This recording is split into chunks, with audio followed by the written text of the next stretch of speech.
Good morning, good afternoon, good evening to everyone in attendance.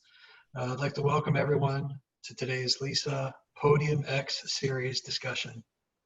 LISA, which of course stands for the Lead Incubator and Startup Accelerator, was founded by Stanford GSB lead participants for the lead community to be an ecosystem for innovators, startup founders, to be sort of a hybrid platform for incubating ideas to MVP and then scaling those ventures globally. The PodiumX series is our curated engagement platform designed within LISA, focused on founders, venture capital, industry, thought leadership, emerging tech, and products, and the ecosystem and the speaker series associated with that. My name is Edward Munt. I'm one of the founding partners at LISA. Along with me, I see today a few of the other partners. We've got Hira Dango, who is based in the Bay Area, Deepti Pawa, who is out of Switzerland, and our other founding partners as well. I don't see them yet. Joe Anthony, who's based in Sydney, Australia, and Misha Baikov in Silicon Valley, and Pavel Lazaletsky, who's also in, I believe, Southern California these days.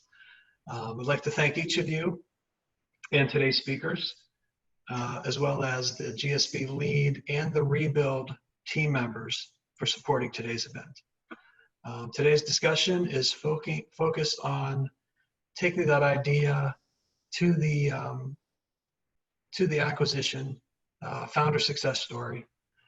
Let me introduce Val Jerdes, who's partner in Innovate Global Ventures, as well as James Malachowski, who is the founder and former CEO of NodePrime. As you see, they're eventually acquired by Ericsson. So with no further ado, Val, if you would like to take it away, and thank you for making it today.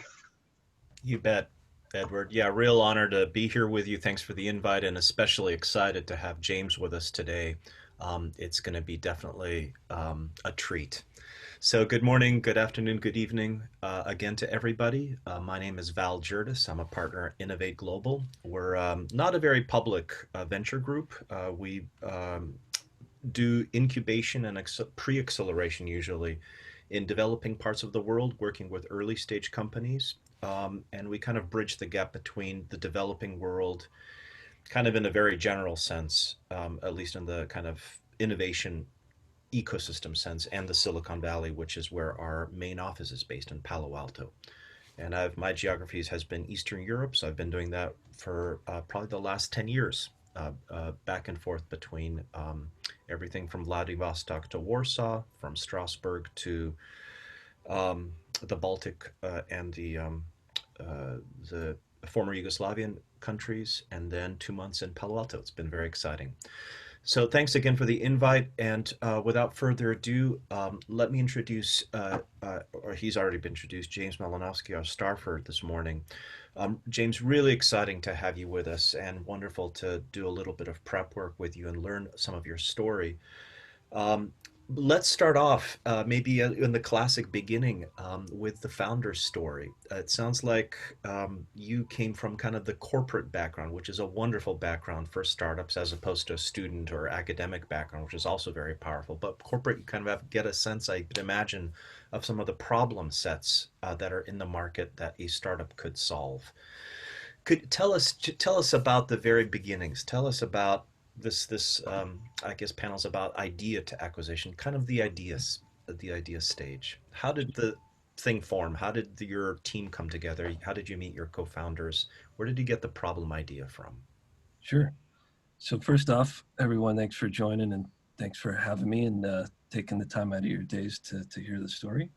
I started NodePrime sort of on some inspiration that came from spending a long time working with some really difficult, fast-growing customers while I was at Dell. So, might say, dude, what about Dell, right? They're not a very innovative company. What could possibly be interesting to learn there? But I was fortunate enough to sort of be on the tip of the spear and sort of the pre-sale side. I think my title was like hyperscale specialist or something, but I was basically a solution architect focused on helping large customers scale data centers.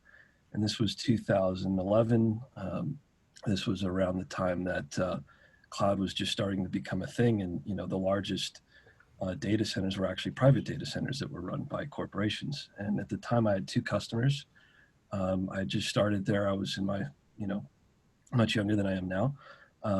But started with Twitter and Salesforce as those 2 customers. And if you can imagine, go back to that era, these are customers that are, experiencing tremendous growth, scaling, doing all kinds of complex technology problems. In the case of one, they were migrating from sort of a legacy architecture running, Sun Solaris to x86. And the other, they were just scaling and growing rapidly to, consume the demand that was happening on the platform. So we're talking about tens of thousands of physical devices per month being sometimes rolled into a data center. And I was sort of responsible for easing the consumption of that stuff. These customers were struggling to consume it. We'd send thousands of boxes with the wrong configuration parameter, and it would, push their deployment back by weeks, even months. It would break automation. Things would happen in manufacturing that would lead to inconsistencies in devices. And we sort of realized that there was sort of an IoT problem emerging in the data center that across tens of thousands of physical devices, as I'm ordering them over time and deploying them over time to all these different locations, that things change, things become different, things become inconsistent, there's drift, right? And back then, there was really no idea of like looking at all of this stuff in aggregate down to this level for these customers. So, Dell didn't have great tools. There wasn't a ton of open source tools. So we wound up building some stuff, myself and another engineer I was working with at Dell. We started looking at the problem and building some tools to help the customer basically consume and test and, look at all this data and figure out how do we make this environment more stable, start to understand, why are we having so many problems? And what we found is there was all kinds of stuff messed up. And the most interesting anecdote, and this really sort of led to the founding of NodePrime, was that we had this gaming customer. We started with Twitter and Salesforce, but we expanded well beyond that once we started working on these problems. There was a gaming customer Dell had, and they had 70,000 physical servers across 2 data centers, and they were having a power issue. There was some kind of thing that was causing random power supplies that literally just fail everywhere, and it was causing downtime, it was causing outages. There was even a safety issue because some of the power supplies were failing in a way that was putting voltage on the neutral rail, which would basically cause, electrocution if you did the wrong thing, or could cause a fire and all kinds of stuff. So there was a big sort of impetus on Dell to solve the problem. And we, grabbed those tools, went and looked at all the data, and we realized there was sort of a correlation, and it was a simple manufacturing correlation. And that led to, first off, figuring out where the affected machines were and replacing them in a reasonable manner. And 2, with all that data, we started looking at other stuff. We looked at power consumption. We looked at all the different configuration parameters, and we realized, oh, wait a minute, there's 3 settings that we could change in the BIOS, which is really low level, firmware level stuff like turning on PCIe lanes and turning them off, enabling disk controllers, that kind of stuff. And we realized that if you turn those off, it saves you about 10 watts per machine. And this customer wasn't using any of that stuff. You aggregate that across, 2 data centers, 70,000 machines, it was $2 million a year in power savings, or potentially, that much more density in their current footprint. So this was a huge impact. And that was kind of the aha moment where we go, wow, there's something here, right? If there's one customer with this problem, and this is just a simple thing we looked at, what else could we find? So the sort of inspiration was to go, look at all this low-level data center data, things that were sort of traditionally being ignored, and just, the unknown knowns of these environments, and, bringing that to the forefront, starting to find some interesting correlations and use cases that would save customers money or save them time. Yeah. And that was the founding. Yeah, amazing, James. So just to sum it up, it sounds like you were at Dell, you were dealing with this issue. And a lot of us in the audience might be also in corporates right now, right? And what's fascinating to us sometimes is this transition between a corporate life, which is pretty well calculated. It's pretty guaranteed. You've got kind of things sorted out, especially a big corporate like Dell. What was the tipping point? I mean, could you have solved this within Dell, or was it too difficult to do? Why did you actually, what was the tipping point where you decided, I'm getting out of a corporate and into this wild unknown of actually forming a startup around this problem. I mean, were there NDA kind of confidentiality issues? I mean, it's great to do the problem identification while you're in a corporate. What was it like to kind of tip over into a startup? Yeah, so I kind of came to the Valley with that ambition in mind, right? I didn't know what I wanted to do or um, when I wanted to do it, but I knew I wanted to do something. Hmm. And, it was sort of the right time and the right place and the right people and right inspiration and, customers, right? There were people I was working with that expressed interest in this thing, right?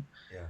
And, Dell's always been a great company, right? There has been a bit of innovation of people leaving there and starting companies and doing things. And we actually made a very strong effort at Dell to build some of this stuff and, Yeah.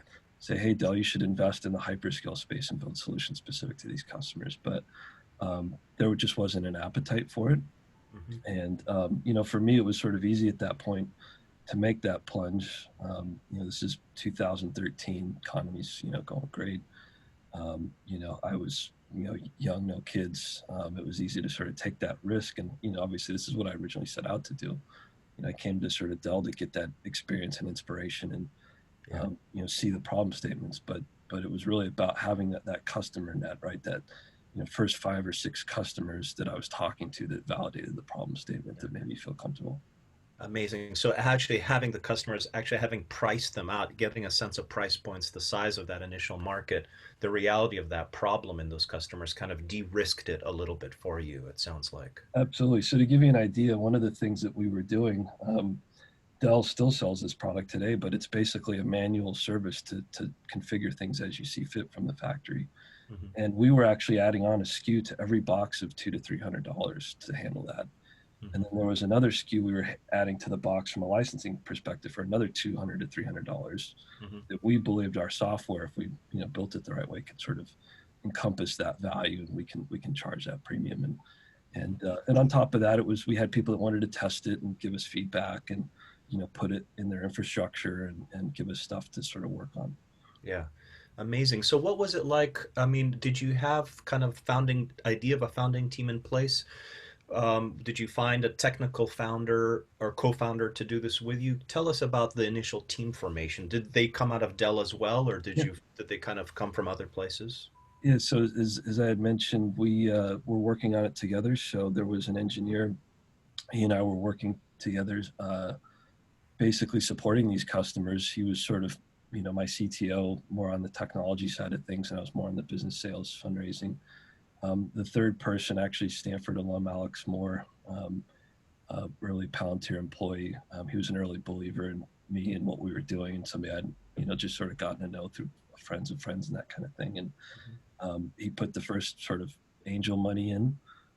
We went through the YC application process and got invited back 2 times, and they ultimately passed on us. So that was also inspiration to go out and do it, because it was, interesting enough for them to look, but too Yeah. weird for them to sort of invest in it, right? Yeah, Because YC, for those who don't know, it's Y Combinator, one of the most lauded accelerator programs in the Valley. Yeah, so too bad for them. They missed out. This is one yeah, that got away from them.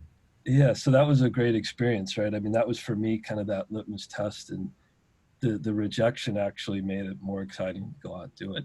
It gave us some sort of early motivation to go out and go do things. And then with that first check, I think it was like 80 grand. We quit Dell that day.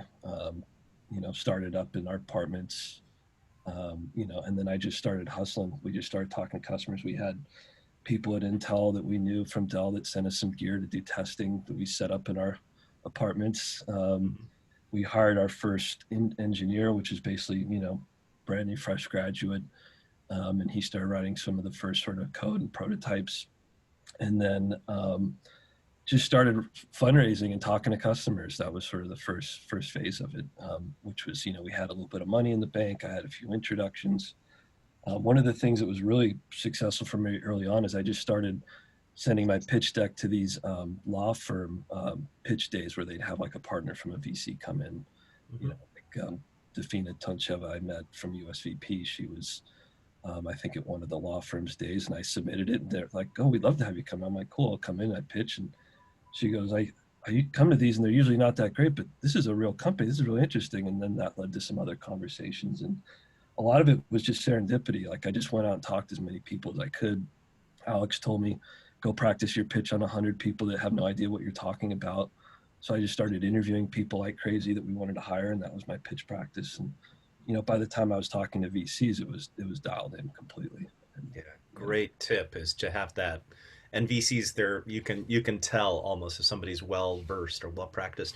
And could I ask, it's a kind of a chicken or egg thing. Do you get, I mean, you focus, it sounds like a lot on fundraising, obviously, but there must have been an equal or maybe even larger focus on getting those first customers, or were you pretty well, the problem set was pretty well defined. It was just a matter of creating the initial MVP, the product. Yeah, it was pretty well defined, and we had, a whole crew. We had like 3 different groups at Salesforce that we were working with that were interested and just were like our friends that wanted to help us and test stuff with us Yeah. because we just spent so much time with them. I mean, like we had Twitter Tuesday, and we'd spend 2 days a week at Salesforce. We had badges to get into the office, so like Yeah. we had really intimate relationships with these customers. So Yeah. when we were starting a company, it was like they were a part of it, right? They felt like they wanted us to be successful just as much as we did.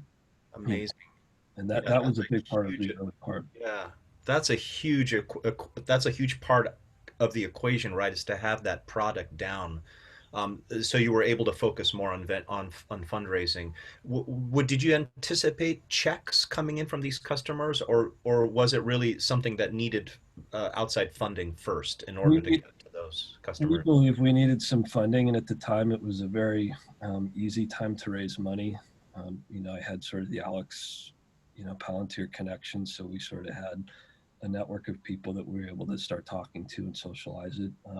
Yeah. But the real turning point was honestly with NEA. I had a random introduction to an associate there um, who got excited about what we were doing.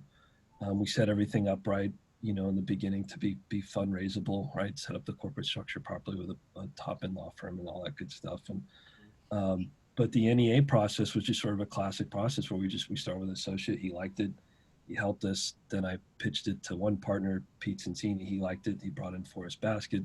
Then we had 2 partners that liked it. And then we did the partner meeting. Then we did another partner meeting. And then he goes, cool, I'll give you guys a 250K seed check and I'll introduce you to Menlo. And then I go talk to Menlo, and I had another check a week later for 250K. And then after that, the round was done in like a week for like, I think we raised $1.5 million in the beginning. It's sort of like the Amazing. seed round. But there's some real good nuggets in there, right? I mean, the key there was it only took that first check to make everything simple, right? We had a marquee investor, so the rest of the fundraising sort of funded itself at that point. We turned down checks in the end, which is silly because we had a few logos and a few people kicking the tires, but that was sort of the nature of our process and what we went through. Yeah, that's a surprisingly typical process, but the key is that first one. And after Menlo, or after NEA or New Enterprise Associates, you got Menlo, Formation 8 joined, Initialized Capital with Gary Tan, Crosslink, Rubicon, and the TEC Venture Fund. So that's amazing. Congratulations. And you mentioned just now you actually turned away checks ultimately. On what basis, or how did you make those decisions? Yeah, so this gets into kind of the more interesting part of the story, the corporate theme here, right? So we were very early talking to folks like VMware and EMC and Ericsson and a bunch of others, just because of the nature of what we were doing and the relationships we had. And reality is this industry's not that big. IT infrastructure is big dollar wise, but it's small in terms of number of big companies that are interesting. And um, we just had a lot of really early conversations maybe we shouldn't have had, and had some really strategic investment and interest. And that was one of the things I sort of kicked the tire down the road a little bit. But ultimately wound up taking some of the money, which brings us to the next point of like working with strategics, right?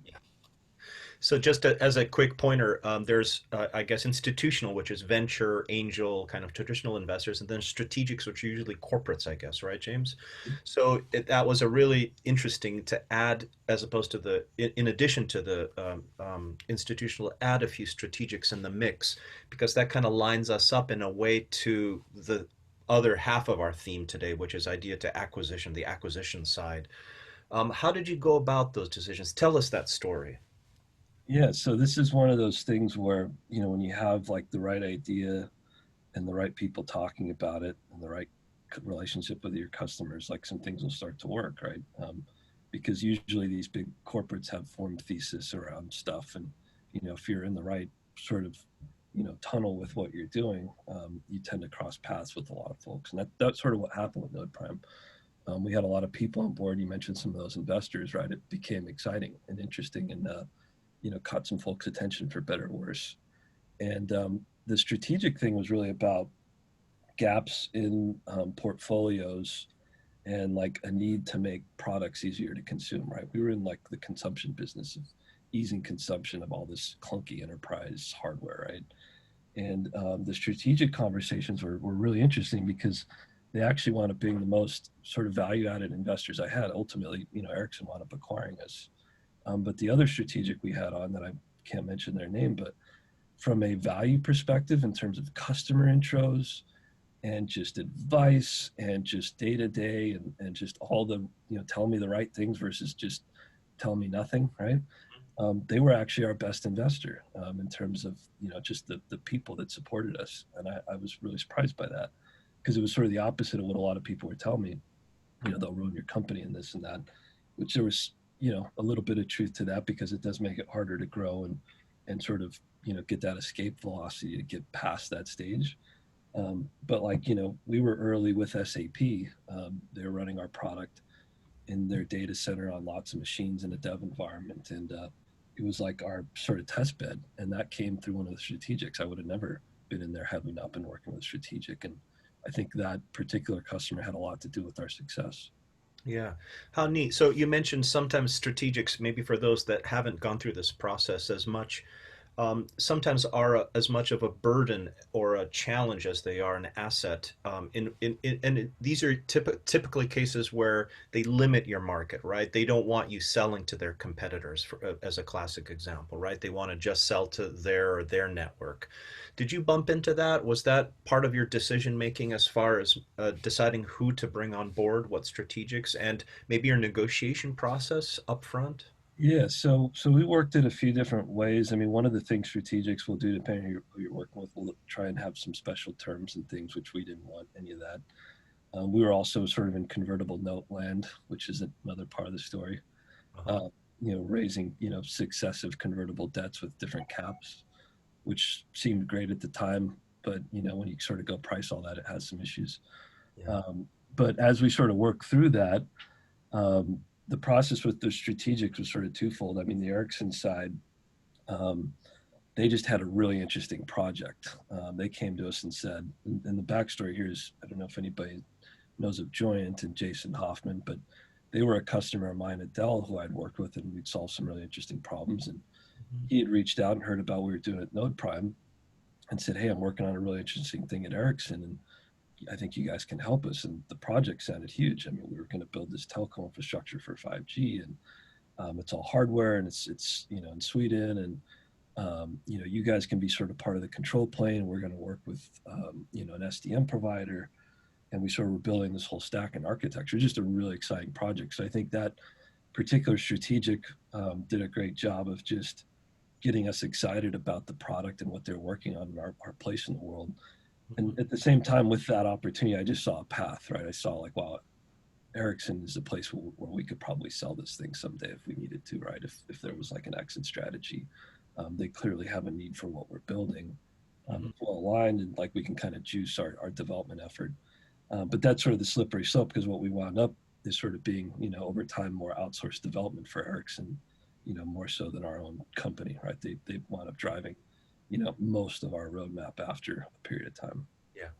So that kind of brings us to the next point, is this kind of acquisition process. And we're moving really quickly. For those of you who don't know convertible notes, just Google it, add on like Y Combinator or 500. They have two. They have KISS and SAFE, two types of convertible notes.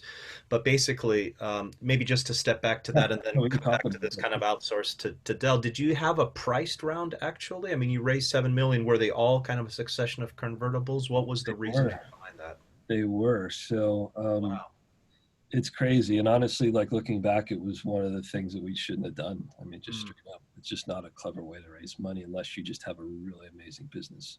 Mhm. because there's some businesses that you can raise debt and, you know, do some interesting things, but this wasn't that. Because the reality is we needed like that big 10 to $20 million round to come, you know, really juice things. And we were at a stage where we had raised like $1.5 million, and then 3 million, and then 3.5 million, I think were the numbers, sort of in 3 successive rounds. And it was just opportunistic. We had, I think the first one was one strategic wanted to come in, and then the second one was another strategic wanted to come in. Mhm. And it was just sort of structuring it around demand and, you know, taking the money while you got it, right? I was a first time founder. You know, I didn't go to Stanford, I went to USC, right? You know, I'm a double E, but I'm not sort of like the traditional, you know, story here. I sort of felt like I had a bit more to prove. So in my head, I was like, let's just take the money and, you Yeah. know, keep growing and working on the business. And what wound up sort of happening is by the time we had the metrics, I mean, you know, our sort of last year in business, we had, you know, over $1 million in revenue, and, you know, we were growing and had some good customer pipeline built out. Mhm. But we had this like sort of overhang on the debt that if you had sort of were the investor that came in and priced and converted all that, Mhm. you would kind of look like a clown. You know what I mean? Like the post money and the way it all would sort of play out wouldn't really work out that great. So we actually never did a price round, even at the acquisition. The way it was structured, we were still technically debt at that point for a lot of it. Yeah. But that's just the way it played out. You know, there's a lot of different ways these things sort of wrap up. But my advice to folks is, you know, Pete Cincini at NEA always told me you got to take the medicine, take the pain, and he's right. You know, get somebody on the board. Another board member might have helped us. You know, outside opinion. You know, Yeah. price round would have put somebody in it, like you mentioned, all those great investors we had. Nobody was really like on the hook. So by the time, you know, we had this weird price round we needed to do, everybody's like, oh, I don't want to mess with that, right? That's not going to look cool to my partners. Yeah. But you could get away with it. You were able to do it in those times, and you had such great product customer kind of already. You were deep in there already. So why not? And it sounds like, yeah, you meant by off the hook, you mean like the venture capitalists or the VCs that were in that had invested previously didn't really raise any flags. They were like, okay, we'll do it. Yeah, it Like, was, and you were like, well, why not? If it's possible, yeah, why and it it makes was sense. more like they were passive investors, right? You know, I there's a see. big difference when you write a 250K check versus like a $2.5 million check and take a board seat, right? You know, the Right. 250K I've done, you know, partner might do several of those, and, you know, Yeah. there's sort of no incentive to like help the business if it's got a weird valuation or a weird Yeah. financing round or a weird, you know, sort of stretch of time that it's in, right? And then you hear about these, right? These are when companies get like recapped and, you know, things get adjusted and founders get blown out and all that kind of stuff. Yeah.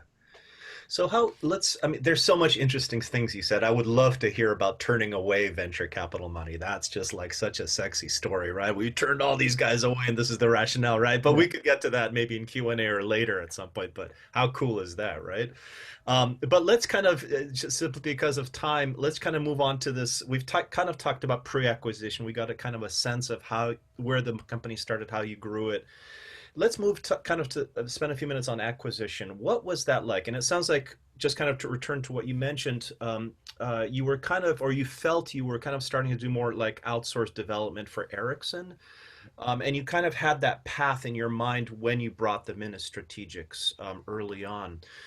How did that develop? I mean, was it just a matter of like, hey, if we can get acquired and not have to bother with valuations and price rounds and all this stuff, let's just get acquired if the price is right? Or did you have this idea of, hey, let's hang on to this, let's get a huge round in, let's really grow this and really build a huge valuation before we get acquired? Well, tell us maybe about that thought process, and maybe B, if you're into nuts and bolts, and obviously there's a lot of NDAs and confidentiality, but what was the negotiation like? What were some of the points that you really had to work at sure, in this acquisition kind of conversation? sure. So what's funny about all this is that's actually where it started with Ericsson. They actually started the conversation about acquisition even before they put money in. Hmm. You know, after they had sort of reached out, and this is also a sort of lesson in sales, like top-down sales. I'm still a firm believer in for enterprise products, right? Like, you know, they saw our product at an exec level. We did a demo, and then like a couple of days later, I did a demo for like 70 people all over the world at Ericsson. And it just made it like really easy to be able to do things because right off the bat, everybody knew who we were. So Mhm. after we did that call, and we had a really slick demo, our demo just looked awesome. It wasn't a fully functional product, but it looked like one, and people were really blown away by the concept of what it was. And so right after that call, they reached out and they had all these M&A people on the CC and say, hey, we want to talk about this. And I told them, hey, give me a call. And, we talked about it. Yeah. And I just said, look, we haven't even done shit yet, excuse my language, but, these are the conversations I was having. And, we at least want to try and get a product out and do some stuff. And, they're telling me things about how they're going to grow and build all these business units and spending all this money, and we might do another one and yada, yada. It sounded really exciting, but I just said, I got to give this a shot. And, you guys may pull us into this and walk away, and I don't have another bidder right now. There's nobody else at the table. Right. So I told him no, and he came back, so let's do strategic investment in some OEM, and, we'll sort of be your customer and your investor. And, talk to these people. And then, literally 6 to 8 weeks later, that's when we did that round. So that's why we pulled in that sort of second round. And that's when Formation 8 came in as sort of the other investor. Yeah. And that was sort of the beginning of that process. But it was sort of always that dance, right? We were always sort of being looked at, and suddenly he'd send me an invite to talk to some random business unit, so we were always sort of like, talking to people and socializing our cause that, everybody at Ericsson knew who we were by the time they bought us. Yeah, amazing. So what kind of, could you have hung on, hung on even longer to try to build valuation more? What was kind of the point where you decided it's time and their interest is just as ready? Or was it also kind of from their side, or was just kind of like they offered such a nice price that you're like, okay, what was kind of the tipping point for you? So this is the real sort of meat of the story, right? Because there's always reasons for selling that, may not be on the surface. Yeah. The background on NodePrime is we had sort of two iterations of the company, right? There's sort of version one. We had a product built using JavaScript and Elasticsearch, which, if you know Node.js and Elasticsearch at the time, were not strong as they are now for what we were trying to do. We were doing microservices really early, and we kind of got carried away with that. So we had sort of a Gen 1 product architecture that, long story short, we had to throw away and replace. We rebuilt it using Go, reduced the code base down to 100% our own code base, eliminated all the open source, and built some really interesting tech around it. And also made a lot of changes to the team, right? We sort of had sort of shuffling of the team and cultural changes and all that stuff. So long story short, those fixes actually, corrected things, and we were able to sort of support Ericsson and really get them to a product launch at Mobile World Congress. They had a product they launched called the HDS 8000. They actually used our product for the demo. We had a demo data set of like 20,000 machines that they demoed, and it went off the wall. They used our screenshots and their product decks, that kind of stuff. Mm-hmm. So we were sort of on the path. And then by the time the acquisition came around, we were having a hard time raising money. That debt thing was crushing us. That was probably the number one thing that was just, like, oh, it's cool, but like, why would I do this deal? There's other deals that look better. But we actually found one. We actually had a Series 8 term sheet. It was a newer fund that I actually still talk to the partner on a regular basis, and they're doing quite well, but they're pretty new at the time, and they wanted to sort of take a stake, and they were going to do like half of a $10 million round. Mm-hmm. I had a term sheet in hand, so that actually helped us a lot. We also had a cash flow problem. Ericsson fronted us some money against our OEM deal. We had a deal that we were working on that was going to close, in a month or two. We sort of had a payment, so they brought that in a couple of weeks for us, which helped. Mm-hmm. Because all this process is just, you got to have multiple paths. You need to have a financing path, you need to have a revenue path, you need to have an exit path. Mm-hmm. And that was my only sort of goal at the time. We had a lot of problems. I had personnel problems. We had some turnover. I had lots of pipeline and great customer deployments, but we were struggling with things like becoming an approved vendor for SAP. We had to go through a third-party vendor that was a partner, and I had to get all this insurance set up. There's just all these things we had to do that were really slowing us down. And then the offer comes in, and you start negotiating, and it's a process. Yeah. Yeah. How interesting. Yeah. So that path of those three seemed kind of start to take precedence in a way. And I know a lot of this is confidential, so you can't reveal, sums, prices, cash versus equity, things like that too much. But are there maybe some highlights in this negotiation you could kind of touch on that maybe that we could learn from, or some interesting learnings or some kind of moments or challenges? What's it Yeah. like to negotiate an acquisition? Yeah. So M&A process is always, there's always a need to have, a forest for the trees view, Yeah. because you can get really sucked into things. And it's easy to convince yourself, and I've seen people do this, of false truths in that process, right? And you have to keep a fully independent mindset, because we sort of got the bullshit offer, and then we got this sort of real offer, and then we got the actual offer, and then there was sort of a process that you know dragged us through and stretched us out, the sort of usual things you expect. One of the things that we did a pretty good job of is I had an intermediary, right? We had a person who was actually Stanford GSB alum, who was sort of our acting like finance person, but he was also doing a lot of HR stuff and personnel stuff and just handling things.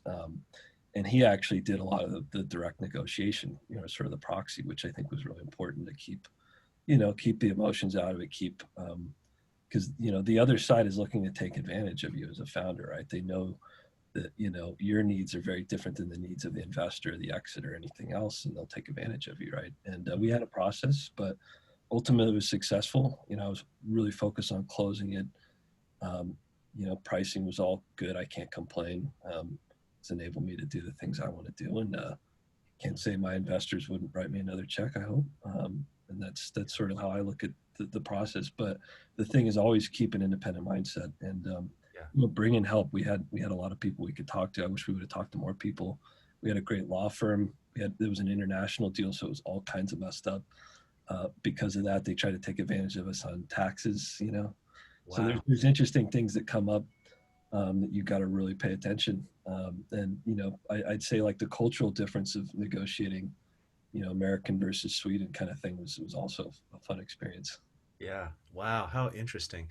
Yeah. I want to just remind participants or an audience, this is a great time to send some questions our way. I know we're doing kind of a super fast review of this incredible, like, life forming experience, James, for sure. I wish we could drill down. There's so much interesting stuff here. I mean, this is a good chunk of your of your professional and personal life. Obviously, as a founder, you invest in such things. So please do send questions. We'll be opening it up to Q&A in just a few minutes. But just maybe just to kind of finish it off, yeah, congratulations. Just one question about the acquisition, and then maybe let's just move on. And you kind of touched on it already, kind of post-acquisition life. What's it like afterwards? And it's really interesting. You mentioned kind of like these investors would write me another check, right? So kind of segueing into investors, were they a support? Were they able to help you or advise you in the acquisition process, or were they also kind of hands off and just enjoyed the kind of this amazing upside that you created for them in their investment? It was a little bit of both. I mean, we had sort of an inner circle of people that we trusted. Mm-hmm. Some of them investor, advisor. One person in particular that I worked with, Amit Patel, who was an advisor, has worked on all kinds of companies, was previously an investor partner at a VC. Pretty close on the process and gave us lots of good advice. But you always have that inner circle of trust. Like I said, I wish we'd had some more board members that were sort of a part of it, which is sort of, surprising to say that we took a lot of badge of honor and that we didn't have a large board. It was just, sort of the founders, but there was value in having these outside opinions. Yeah. And then, thinking about like, all the investors that we worked with. I mean, we worked with a lot of people. We had a lot of small checks, right? We Mm-hmm. also had personal checks from friends and family, so that was important that we, returned that money, as best we could, and made people feel good about their decisions on that stuff, right? Because that's your duty as when you raise money, it's not just about raising money. It's these investors expect something from that, right? And Yeah. I take a lot of pride in that. Yeah, amazing. Yeah, and let's just finish it off before Q&A. So, I mean, congratulations again. Was there kind of a vesting where you had to remain in Ericsson for some period of time, or was that more the technical, maybe co-founders, or were you able to pull out maybe at signing of acquisition, and what's life like afterwards? I mean, it sounds like uh, it must be extraordinary. I mean, that's one of the dreams of pretty much all of Silicon Valley that's working in innovation, right? Is to have an exit or two under your belt, both Yeah, as investors and as entrepreneurs. yeah, it's funny. So, with Ericsson, we were sort of on the end of an arc that they were on of sort of investing and building things. So like if that deal had happened 6 or 12 months later, it probably wouldn't have happened. I don't think they would have had the appetite that they did at the time. I was sort of signed up for 2 years, but it was all sort of reasonable. I didn't feel like I was trapped. I just Hmm. sort of wanted to be there. And for me, honestly, it was a bit of a break. I was burnt out as could be. My health had sort of declined in ways I had never anticipated. You get stomach things you didn't know about, and other sort of health things you didn't anticipate. Yeah. So for me, those 2 years were a lot about sort of recovery and just get my sleep back and that kind of stuff. And I also had two young kids that enter my life at the time. Yeah. But there was a good time. It was a great time to explore things. I'm still exploring things. That's sort of where I am now. I still like working and do stuff during the day, and my process now is I'm doing customer facing stuff and exploring new ideas and trying to find team and people to work with, sort of like I did at Dell.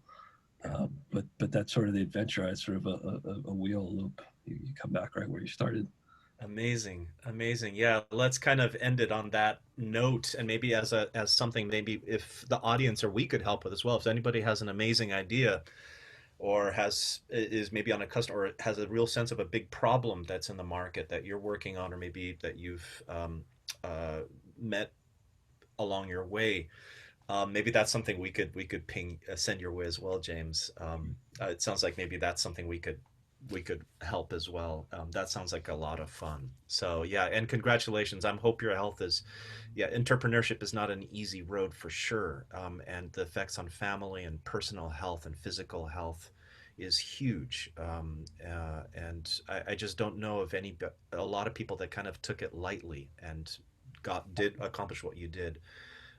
Yeah, and so I hope you've revived and you're ready to get back in the game. But sometimes I think it does take that pause or just to take that breath afterwards. Yeah, it's important. I used to be that 7 day a week, 24-hour person and still am to a certain extent, but you underestimate those things. And, I used to think I was pretty bulletproof. So Yeah, not so much anymore, but yeah, definitely fully recovered and back yeah, at it. yeah, amazing. Let's open it up. We're getting quite a number of questions kind of on the screen here, and we'll try to make it through as many as we can in the last 15 minutes. Um, let's start off with, I mean, we're talking about exits and acquisition. Let's start off with kind of backwards to forwards, and then we'll kind of move back up toward your idea phase. We have one question coming up. Any regrets? Do you regret selling the company? Do you wish you could have? And people, I don't think IPOs are that big a deal right now. Acquisitions are the way to go. But do you regret not taking it further? Is that always something in the back of a founder's head? Or you're like, I was like on the verge of a heart attack or ulcers, and my family's falling apart, and it's like, thank God these guys came along. Yeah, so great question. I love that one. I never have any regrets. I always like to think I made the decision I'm going to make, and I'm a very fatalist in that sense, and makes my life easier. But in this sense, right, I feel great about it. It was a hard business, right?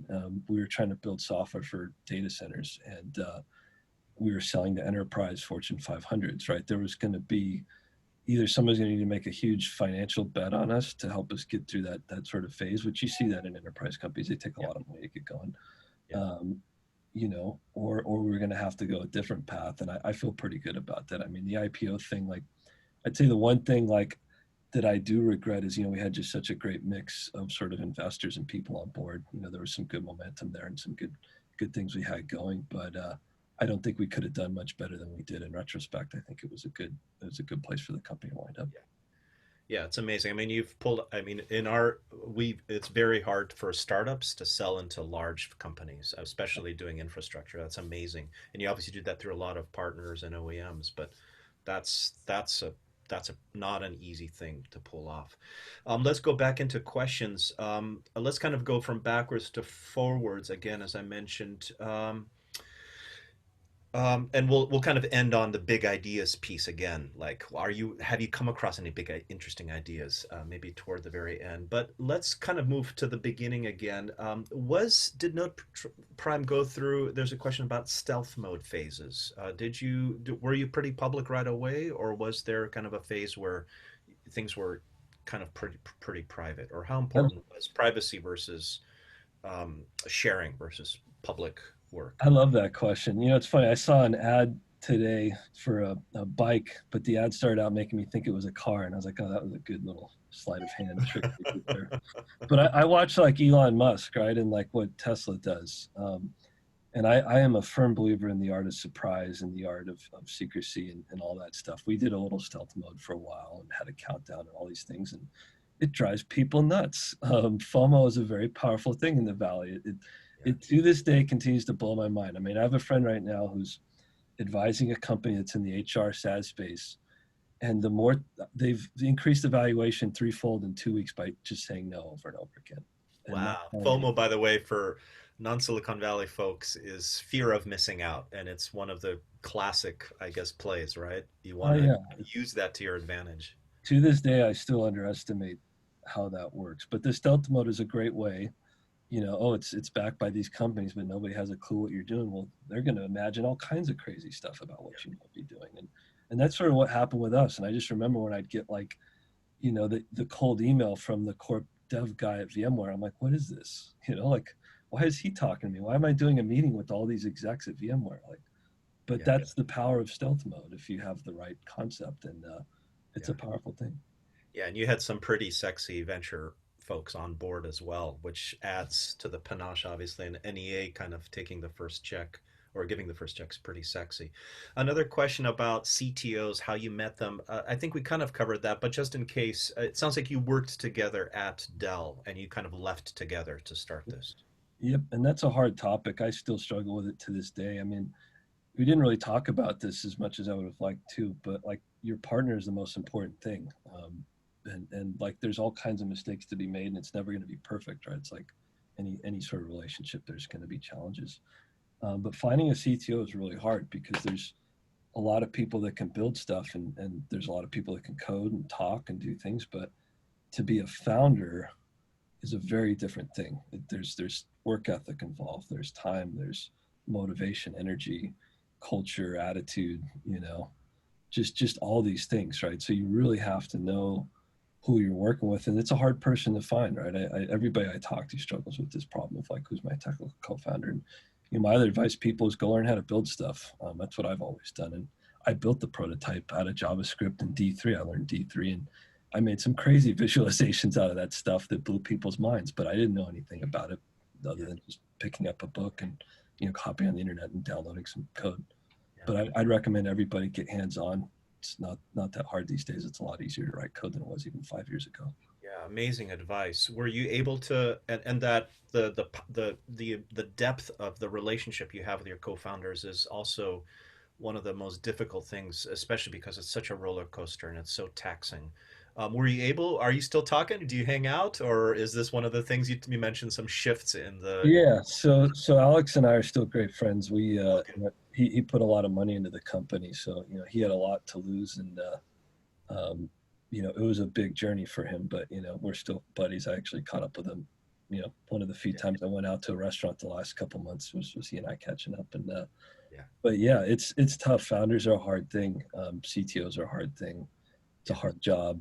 It's for every successful CTO, there's a lot that are just going to struggle because it's a really, really hard job, and everybody's looking for one.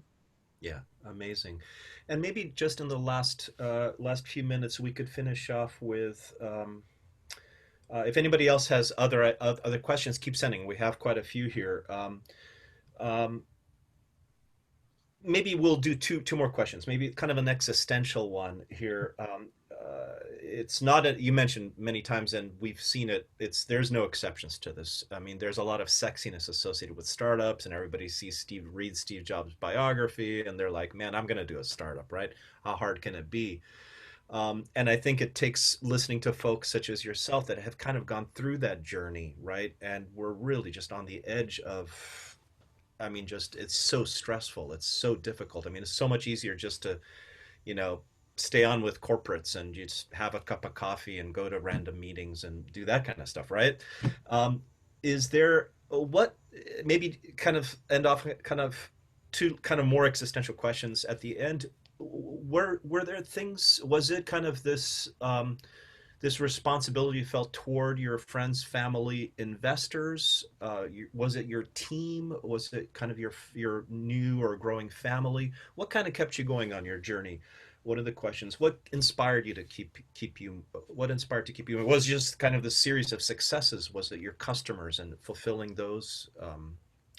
Yeah. Those. So I read a really interesting biography about Thomas Edison recently, and it goes in reverse order. It starts with the end of his life. And what I realized after reading the book is that guy tried everything he could until he found the solution, and he never stopped. And it was applicable in everything he ever did, not just a light bulb.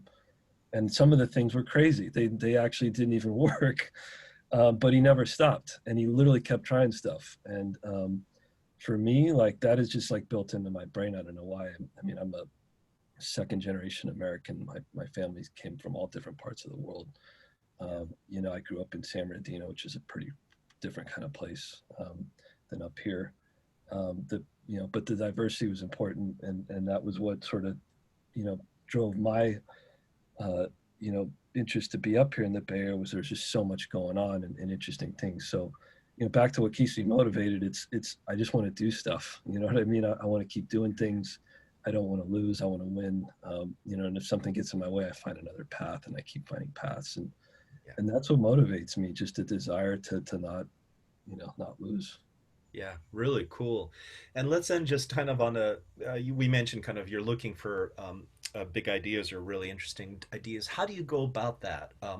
Have you come across some interesting big ideas recently? Um, what are kind of parameters or patterns or sourcing? How are you going about that? What's the next big thing, Yeah, James, for you? yeah. So for me, I try and get inspired and be close to customers and see, real hard problems. Hmm. It's a hard thing to do because you got to get really deep. That's like where I was at Dell, to the point where like I was thinking about it all the time nonstop, and it was driving me nuts. Yeah. So you got to get really deep and focused and sort of present with a problem.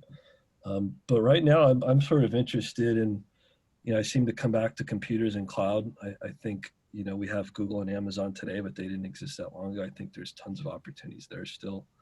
I want to do something that's pure SaaS, pure software, but I keep finding hardware ideas for better or worse. I think networking is a huge problem still.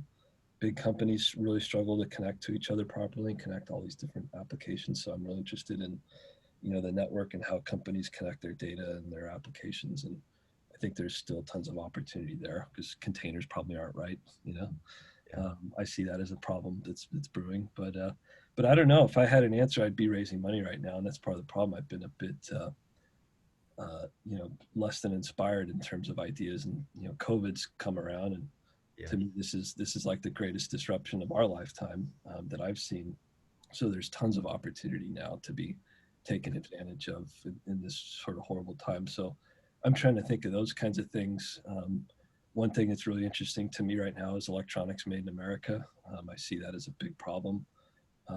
I have startups I've worked with that have been trying to do hardware, and going to China to get prototypes and do these things. It's not realistic anymore, and manufacturing is going to come back here. It's going to be actually more efficient potentially if it's fully automated. So automated factories are really interesting to me too. But Yeah, amazing. Yeah, what a great problem set. And this is kind of an invitation, I think, to all of us in the absolutely. audience as well. I mean, this guy is hot. Let's grab him. If you have an idea, do a pitch. Would you step out of the enterprise space a little bit? It sounds like or the hardware space, do something more consumer oriented, or it's that background is so deep and rich for you that it'd be a shame not to leverage that for your next idea? I just like visions, and I like building really cool things. Yeah. I'm definitely a builder at heart. I tinker with electronics and stuff at home, and I'm Yeah. building stuff in my backyard like an idiot. Yeah. But I think that to me is what I look for and what's really important to me. Yeah, amazing. And just one last question, if we've made the last 3 minutes or last couple minutes came up to the horizon. Maybe just if you could leave us, I know you talked about the Edison bio. Is there maybe a top podcast, a blog, speaker series, or a book that you've read besides this Edison bio, maybe lately, that is a source of inspiration for you that you could recommend or you'd really enjoy? I gave somebody the Hero with 1,000 Faces, and what's the other book he wrote? Joseph Campbell. The Hero's Journey, I think, is the other one. But I gave those two books to a friend, and it like changed his outlook on things. Those are two I really like. Yeah. And then a couple others. I'm a big book reader. I tend to shy away from podcasts because I can read faster than I can listen. Yeah. Same with other sort of things of that nature. But I really like Ryan Holiday's book, all the Stoic stuff. Obstacle is the way, and that's probably one of my all-time favorite. Amazing, yeah. So just great answer. So we'll end with that. Joseph Campbell, for those, it's spelled as it sounds with double L at the end. And what was the second? Ryan Holloway. Holiday, yeah. Holiday. Obstacle is the way. It's just about dealing with hard things, and even another one. You guys probably all read the Ben Horowitz hard stuff about hard things. That's another great one and similar topic. But I like all these sort of stoic things. I think it's really good for startup founders to think that way. Amazing. James, we started. Thank you for such an amazing conversation, and thank you to the audience for such tremendous questions and your participation and dialing in, and to all the organizers for putting on such a tremendous series. We hope this is just one stop of speaking of journeys, of a longer a journey for all of us, and that we'll see each other, connect with each other. Unfortunately, not in person. That's such a loss right now, but at least online. For those of you in the conversations, hopefully you can I don't know if we can share contact details or just a few ideas, or if there's other online forums where this group can share things. But James, we very much hope that this isn't going to be our last conversation with you either. We wish you the very best of luck. A huge congratulations again on kind of living the dream in a way, such a success story for you. And I have a suspicion it's going to be one of many. Thanks. I appreciate it, everyone. Thanks for the time.